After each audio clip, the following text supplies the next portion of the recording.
And what people don't realize is that they're out somewhere in the Cayman Islands chilling and hanging out on a yacht while y'all are watching their content and making these fools millionaires. So, this is funny though. Man, just a lot of these grifters, dude, they take advantage of people's insecurities. And one of the things that I always see is just these dumbass people they give them microphones. It's like, hey, how can we find the dumbest person on the street and then just put them on our podcast to fucking make us look smarter than what we actually are. Okay, so when your dick is on soft, if that thing don't hang past your balls, if it just sit on top of your balls, your dick is lit. Because when the dick extends, because y'all super saiyans, y'all dicks grow like what the fuck. I think the biggest thing that annoys me in the whole dating world is fucking talking stages. That shit's so annoying. The whole and just the inconsistency in them. I literally hate that so much. But I think that's my biggest thing. It's just what specifically? Just the fact of just you I don't know how to word this. In talking stages, and it's just you're labeled that, and it's people are considered you can't you're just confused, and most of the time the girl gets attached or something, and they see it it's gonna lead to a relationship, and it's always not. And it's just that's my biggest thing is I just hate the whole how talking stages are so normalized. Traditional dating does not exist in this generation.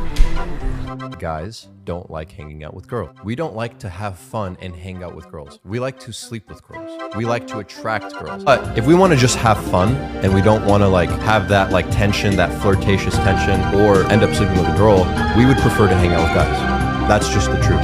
Men should not have soup ever. It's weird. It's not manly. You need to eat only meat at all times with your hands. If I went on a date with a guy who's single and he's not fucking any other girls, then I would be well, why isn't he? What's wrong with him?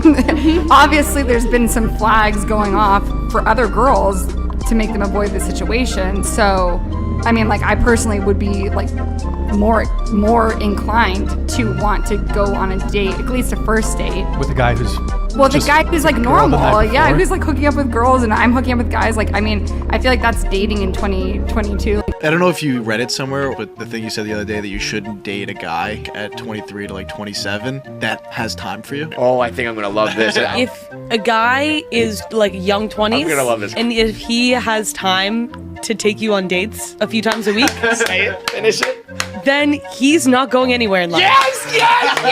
Oh, what you just said is one of the most insanely idiotic things I have ever heard. At no point in your rambling, incoherent response were you even close to anything that could be considered a rational thought. Everyone in this room is now dumber for having listened to it. I award you no points, and may God have mercy on your soul. Truth be told, I look at these podcasts and it's okay, I think men should absolutely have the ability to talk about relationships and talk about their frustrations with women in relationships as well. Yeah. And I think that's completely okay because women have been doing that for years and men deserve a space to do that. But I think when you bring these dumbass women on there, you're not bringing on there to have a conversation. You're not bringing them on there to have, a dialogue and to come to an understanding or to say, hey, men don't like it when you do this. Let's actually not do that anymore. You're bringing them on there with the specific purpose of just dunking on them and trashing them. And then when you do that, you perpetuate a narrative that ultimately does not help your audience, truth be told, because you give the appearance that all women are like these dumbasses that are on the podcast, when truth be told, they represent maybe a small percentage. I don't know about small, maybe 15, 20%. That's still small. 15, 20% of the actual women that are out there, Yeah. And you grab these OnlyFans girls, these Instagram girls, and you try to do it to try to make try to send a message. But truth be told, you're a grifter because you're taking advantage of an insecurity of low-hanging fruit. Yeah. To make my point. And that's what's happening. And a lot of these grifters are just repeating the same talking points over and over and over again. And what people don't realize is that they're out somewhere in the Cayman Islands chilling and hanging out on a yacht while y'all are watching their content and making these fools millionaires. What's up, y'all? I'm Keith. This is your boy Eddie. And I appreciate you guys. Let's shoot it again. I messed up. What's up, guys? I'm Keith. And this is Eddie. And we want to say, guys, we appreciate you guys watching this entire video, and we would really appreciate it if you would like and subscribe. Okay, that was my line, but we appreciate it if you would like and subscribe. There's more coming where that came from. If I said that right. Yeah. We're coming with that. Anyways, thank you for watching the video. Please like and subscribe. We'll see you next time.